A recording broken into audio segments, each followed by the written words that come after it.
Hi, and welcome back. Today is Friday, March 24th. Happy Friday. I am looking forward to this gorgeous day and weekend. I'm finally slowly getting over my cold, so those are all good things. This is going to be a new thing for me, and I hope to make it a regular feature in the channel, but we'll see how it goes. It's basically going to be a book report, book review, and yeah, I thought about doing some of this, just sharing what I've been reading and what I've read in the past with viewers, but didn't really know where to start and what kind of format it's going to take. But let's just hop right into it. So today's book review is an old one, but a good one. It's The Millionaire Next Door by Dr. Thomas Stanley and William Danko. It's a bit dated. It was published in the mid-90s, so the numbers that are referenced in there are not current. And sometimes, as you read through the book, it's a pretty quick read. It can be kind of corny. There's a lot of things that seem like it's common sense, but what I find is that the message is actually a very good message, and it's one that we often need to be reminded on. The basic premise of the book is that Dr. Stanley and Dr. Danko went around the country and interviewed American millionaires, self-made millionaires, and talked to hundreds, thousands of them, and try to figure out, what characteristics they exhibit as a group. And the findings are discussed in the book. And it turns out that most of the millionaires that they talked to are self-made. I think it's like nearly 90%. Many of them did not come from money or inherited or anything like that. So let's just get right into the book.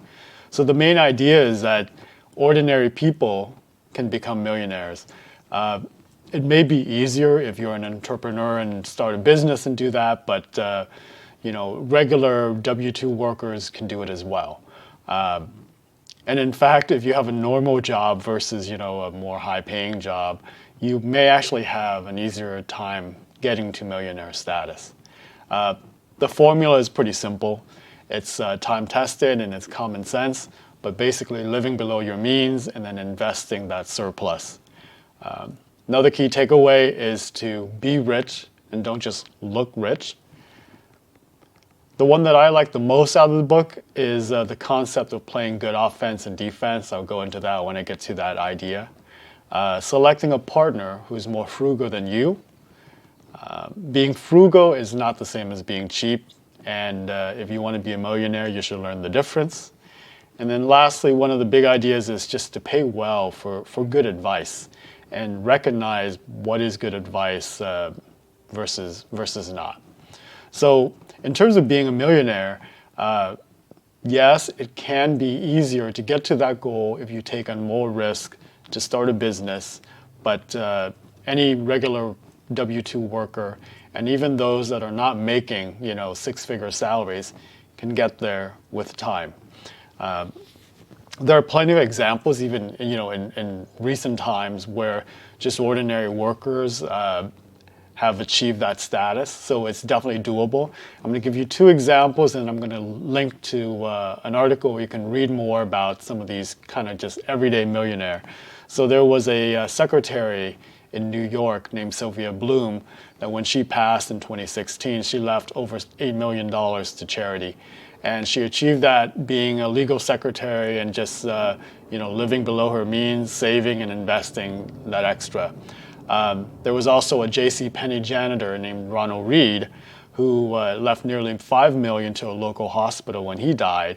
And he was just a gas station attendant and a JCPenney janitor his entire life. And there are more stories of this type, and it's definitely doable, but it will take discipline and it will take time. But you can definitely do it. The formula is rather simple, and it's something that you'll see in other books and in other places, but basically means that you live below your means and then you save the rest. And living below your means doesn't necessarily mean that you need to deprive yourself of everything and just save every penny. Far from it. But it does mean that you should identify what's important and what's not, and spend your money and your resources on that. The world itself is very complex, and it gets more complex by the day. But money is a powerful tool that can help you navigate this complex world. And the more that you learn about money and really understand it, the better off you'll be wielding that tool. If you don't learn how to use money, you're going to have a rough go at it. That's just the way it is. The other concept that he often touts is to be rich, not just to look rich. And this is the famous idea of the cowboy that's all hat and no cattle, right? You don't want to be that person that drives, the latest Mercedes, wear all the latest fashionable clothes, have expensive handbags, expensive watch and all of that. Yet you're financing all of that with debt, credit, and other things. So it's really not your assets. It's just the appearance of wealth, just for the sake of the appearance of wealth. And it's harder these days with social media, influencers, Instagrammers, and whatnot, posting their latest expensive meals, or posting, where they've been, or the latest purchase that they've bought. You've seen all of these videos, right? You can go on YouTube and people will talk about their latest haul at whatever store, Sephora, MAC Cosmetics, whatever the case may be. But the key is to actually be rich, not just look rich. This is my favorite concept, the good offense and good defense. So in American football, there's a saying that basically says defense wins championships. And this concept of playing good offense and defense in the book is very similar to that. Good offense just basically means earning a high income, as high as you possibly can. Depending on what your degree is in, whether you went to college or not, or if you're just doing a trade, you have a certain limit on how high your income can be. But whatever that limit is, playing good offense means getting up to that limit as close as you can. On the other side of the ball, playing good defense means to save a good chunk of that income and not spend all of it. And in order to accumulate wealth and be successful in achieving millionaire status, you have to do both. You can't just do one and ignore the other. We know of plenty of stories of celebrities, athletes who've made hundreds of millions, but by the time that they stop working for whatever reason, they quickly become broke, declare bankruptcy and all that. So heed that lesson. You need to do both. Selecting a partner that is more frugal than yourself. So it's pretty well known that more than half of marriages end in divorce, and probably the number one problem for partners is money, and you can minimize that by selecting a partner that aligns with your values on a monetary basis, or better yet, selecting someone who's more frugal than you and can help you achieve that discipline if you know that that's hard for you. Frugal is not cheap. This is an important concept as well, because I'm pretty frugal, but I don't think I'm cheap most of the time. People will argue that, but frugality just basically means getting value for money. And for people who know me, when I was going to the office and working full time, the briefcase that I carry is quite expensive. I think it was it's a Louis Vuitton briefcase that I bought in 2012, so it's over 11 years old. But it still lasts. I use it all the time. I use it when I travel. So I like nice things, but the key is not to just buy expensive things and then replace it the next season, or buy with money that you don't have, right? That it's not the same thing. I will gladly spend $300 on a nice sushi omakase dinner at a Michelin star sushi restaurant. We're lucky enough to have 2 of them in San Diego.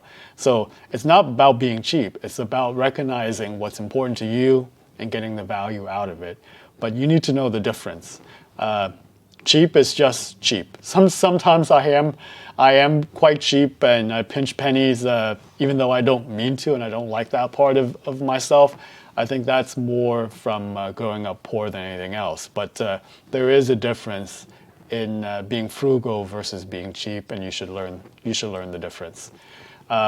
Paying for good advice. This is the last bit that he raises that is very important. And if you can figure out what good advice is and pay for it, you're going to do well off, and paying for good advice doesn't mean that you just hire someone who's a charlatan. So if you're paying for good financial advice, it means that you are hiring someone, on an hourly basis that knows what they're talking about, that are not going to serve their interests versus yours, that it's not going to try to sell you a product. They're selling you their knowledge and their advice. And that financial advice can be tax advice. It could be a CPA giving you advice on how to structure your business. It could be someone with estate planning know-how that can tell you how to avoid estate taxes by planning properly. So paying for good financial advice is worth its weight in gold. But you need to be able to identify and learn who are the good advisors, who are your fiduciaries, and who are the charlatans. The same thing for something like, say, legal advice. When you need it, you want to get the best advice you can, and you shouldn't scrimp to, on money. This is going back to that frugal versus cheap for like good legal advice, because good legal advice can save your skin. So those are really the big ideas of the book. But throughout the book, he also gives some other anecdotes as he interviews these millionaires across the countries and kind of share kind of their common characteristics. And one of the things that he found is that having a high salary job, like being a highly paid lawyer or highly paid doctor, can actually be an impediment to building wealth, because there's like this expectation of living up to that lifestyle, right? And the pressure is very high to keep up with the Joneses when you get to certain careers where you have to have the appearance of being successful in order to maintain that. The other thing that I found that was quite interesting, because I did well in school, was that he said self-made millionaires often didn't perform very well in schools. And I found that very interesting. But, if you really think about it, it does kind of make sense. They have to work harder. They have to find their own way in life. And they don't necessarily fit the system per se, because if you do well in school, you figure out what the academic system is all about, how to take tests and all that jazz. We see some of that changing these days, with how they're trying to figure out good students aside from just standardized testing and grades, right? So slowly getting there. So maybe that's not as surprising. Maybe I did well in school because I just figured out the system more intuitively, but take that as you will. Successful people don't follow the crowd. I find that certainly true. I march to my own rhythm. I have my own thoughts on what being successful means. And if you saw my video about what I do for a living and why don't I do more, I don't follow the crowd. I do my own thing. They drive Toyotas. That was a surprise. So there's a typo there. But they drive Toyotas, and the Camry being the most popular vehicle among millionaires. Again, this is in the mid-90s. Probably has changed by now, but I wouldn't be surprised if the brand is still Toyota, but it's shifted to more of like an SUV. They don't live in an expensive neighborhood. That's certainly true. They value time as a precious commodity. I find that that's true for myself as well. They're not workaholics. They work hard, but they realize that balance in life is important, and they spend their time on what's important to them. And then finally, they teach their children about frugality, because they don't want to provide outpatient economic care to their children. So anyways, The Millionaire Next Door by Dr. Stanley and Dr. Danko. I recommend it. It's old, but the message is pretty timeless. Anyways, I hope you enjoy and have a great weekend. And sometime in the future, I'll do another book review. I just have to figure out how to do it in a more condensed format, but I hope you found that useful. All right, take care. Later.